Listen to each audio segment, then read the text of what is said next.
अपनी श्वासें निस्दिन नष्ट कर रहा है, कैसे परिवार का पोषण हो? अब चाहे पापाचरण करना पड़े, हिंसा करना पड़े, छल कपट करना पड़े, मेरा परिवार सुखी हो जाए, चाहे दूसरे का नाश हो जाए। तभी तो देखो ना कैसे कैसे आचरण किए जा रहे हैं। खाद्य पदार्थों में अखाद्य पदार्थ मिलाए जा रहे हैं, जैसे दूध है, घी है, वो किसी की भी बालक पिएंगे उनके शरीर की हानि हो जाएगी। अपने परिवार की रक्षा करने के लिए अर्थ चाहिए, और वो अर्थ कैसे मिले?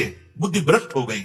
हम अन्य को दोष देते हैं कि अमुक हमको दुख दे रहा है, अमुक हमको परेशान कर रहा है। कोई नहीं, भ्रष्ट बुद्धि से जो मैंने आचरण किए वो किसी व्यक्ति में बैठकर, किसी घटना का रूप लेकर, किसी रोग का रूप लेकर मेरे को दंड देगा। फिर हम कहेंगे अमुक व्यक्ति मुझे सता रहा है, पता नहीं ये कैसे घटना घट गई, अरे अब तो अमुक रोग हो गया है, अब क्या करूं? अब कांप रहे हैं। क्यों कांप रहे हैं?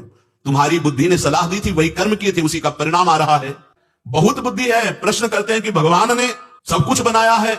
हम कह रहे हैं आपको खेती दी गई है, भगवान ने दी है, आपको बल भी दिया गया है, आपको बीज भी दिया गया है। अब आप क्या बोलते हो? ये तुम्हारे को छूट दे दी गई, तुम्हें बुद्धि दी गई है, तुम्हें शारीरिक बल दिया गया है, मानसिक बल दिया गया है, और कर्म भूमि, भारत भूमि दी गई है। अब आप क्या कर्म करते हो इसमें? ये तुम्हारे ऊपर छोड़ दिया गया है। बिजली है, प्रयोग कहां करते हो? छूओगे मर जाओगे।